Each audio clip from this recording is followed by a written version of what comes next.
I was like, no one does this for a living. I was very thrilled to get to work on this project. So that was a lot of fun.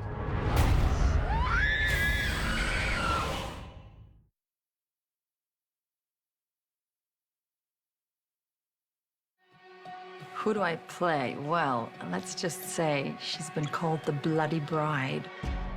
I'd just written the scene for the Bloody Bride, and the next day James comes in, he's like, hey, I was thinking, what if we did a bride? I was like, dude, I literally just wrote the scene. And that was very early on in my writing process, so immediately I felt like we're gonna be on the same page.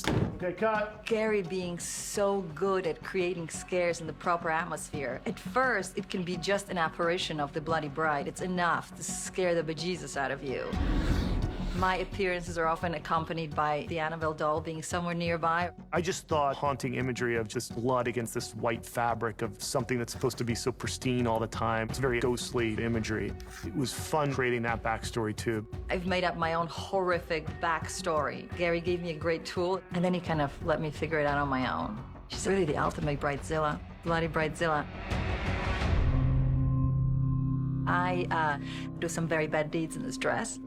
And then the dress gets passed on, mysteriously showing up in these vintage stores where girls who have to be married pick it up, and it makes people do horrible things.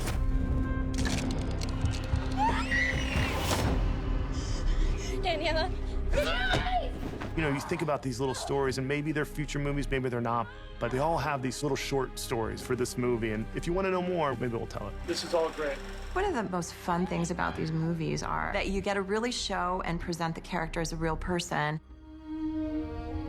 I really wanted to present a dress that was different from anything else we've seen in the Conjuring universe. So I got very inspired by 1930s styles and presented sort of those ideas to Gary. And we actually really liked this picture too from a 1970s dress. So it was a very true feeling from the 1930s, but sort of these elements that felt 70s. The fabric was vintage, and I remember we needed more of it because of all the scenes and all the blood that gets spattered on it, so we needed some spares. Initially, the fabric was getting dyed, but because that wasn't producing a deep, rich enough, consistent color, she had someone hand-paint it.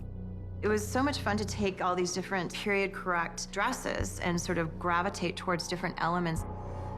Gary was very specific about how the blood spatter should be. We have to think about how she stabs people and how the blood splash would be on her face. We have to make it look realistic, but scary. This is my first horror part, and I've always been scared of them a little bit. But when you've got this gorgeous dress on and then this incredible makeup that gets scary as you sit there in the makeup chair, and then you get splattered in blood, and you go, okay, I'm ready. So it all helps in the process.